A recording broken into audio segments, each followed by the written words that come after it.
When I was a child, my brother would tell me a bedtime story about the man who murdered our father and watched as his blood poured onto the floor. He told me other stories about all the things we would do to that man once we took back the Seven Kingdoms.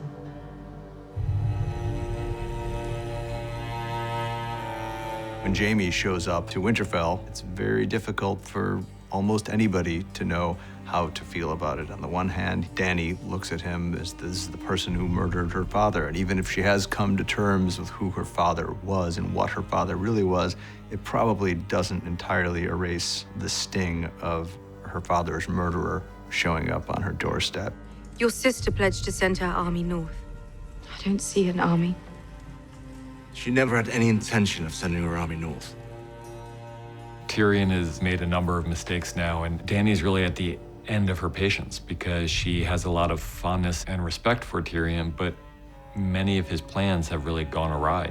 And now Jaime Lannister's here, but not with the Lannister army. Your Grace, I know my brother. Like you knew your sister. Tyrion can't really fight back because he knows she's right. I mean, he really did make a grievous mistake. If Tyrion has a flaw, he's a very clever man, but sometimes clever people overestimate their own cleverness. You don't know me well, Your Grace, but I know Sir Jaime. He is a man of honor. For Brienne, I think she's in love with someone who doesn't realize that she is because that kind of experience hasn't been a part of her life.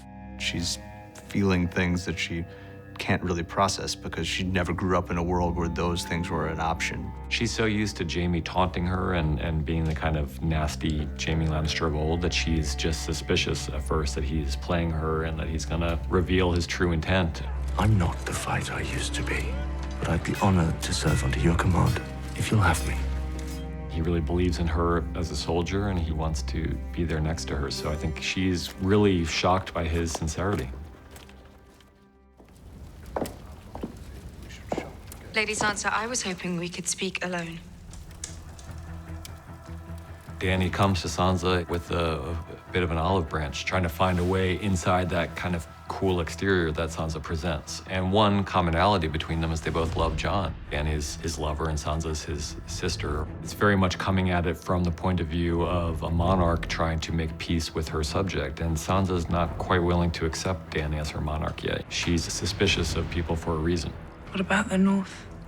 It was taken from us. We took it back, and we said we'd never bow to anyone else again. What about the North? She's had too many hard experiences not to be suspicious of people, and she sees Dany as possibly a tyrant, as someone who's has a lot of power and is seeking to get even more. They're coming. We can't beat them in a straight fight. So what can we do? In the War Council scene, there's a lot going on under the surface. The most important thing about that scene is understanding the lay of the land and understanding what their intentions are, what their plans are, what their expectations are, so we know what we're looking at. The Night King made them all. They follow his command. If he falls,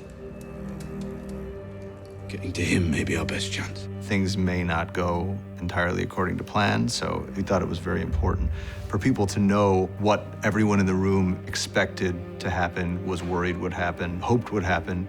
In addition to that, there are a lot of human moments. We'll put you in the crypt where it's safest. No, I'll wait for him in the Godswood. We're not leaving you alone out there. He won't be. I'll stay with him. One thing that was definitely going on was how Theon felt after returning to Winterfell and how he's using this battle as an attempt to try to make good to the extent that that's possible on the horrible mistakes that he made. I took this castle from you. Let me defend you now.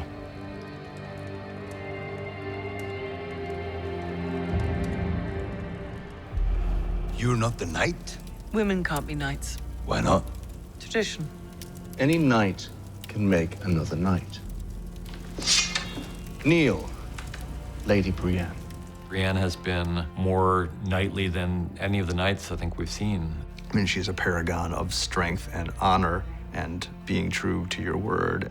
When Jaime knights her, it's a general kind of validation she's wanted her whole life. But even more importantly, it's the acceptance and validation of Jaime, who she obviously has feelings towards that she's never really come to terms with or even allowed to bubble to the surface of her consciousness, but they're there all the same, and we can see all of those things swirling. Sir Brienne of Tarth, Knight of the Seven Kingdoms.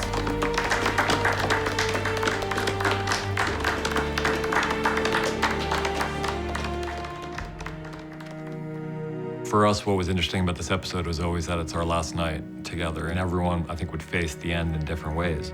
We're probably going to die soon. I ought to know what it's like before that happens. Some characters want to make love for the first time because they've never done it before.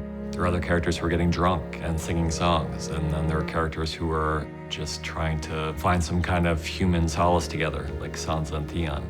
Everyone faces it in different ways, but they're all facing it, and that's why this episode was so important to us, because it's, all these characters that we've been following for so long, and now they're all facing a common enemy. How about a song? One of you must know one. High in the halls of the kings who are gone, Jenny would dance with her ghost. Daniel's got a really lovely voice, and we knew we wanted a song in this episode. We've had a song in several of the seasons. We haven't had an original in a while, so this felt like the place for it, and Daniel felt like the singer. The ones who'd been gone for so very long, she couldn't remember their names. They spun her around on the damp old stones, spun away all her sorrow and pain. The song, I believe, is in George's books. At least the first verse is in the books, and then we added some lyrics, and Ramin came up with the music for it. Wanted to leave, never wanted to leave, never wanted to leave.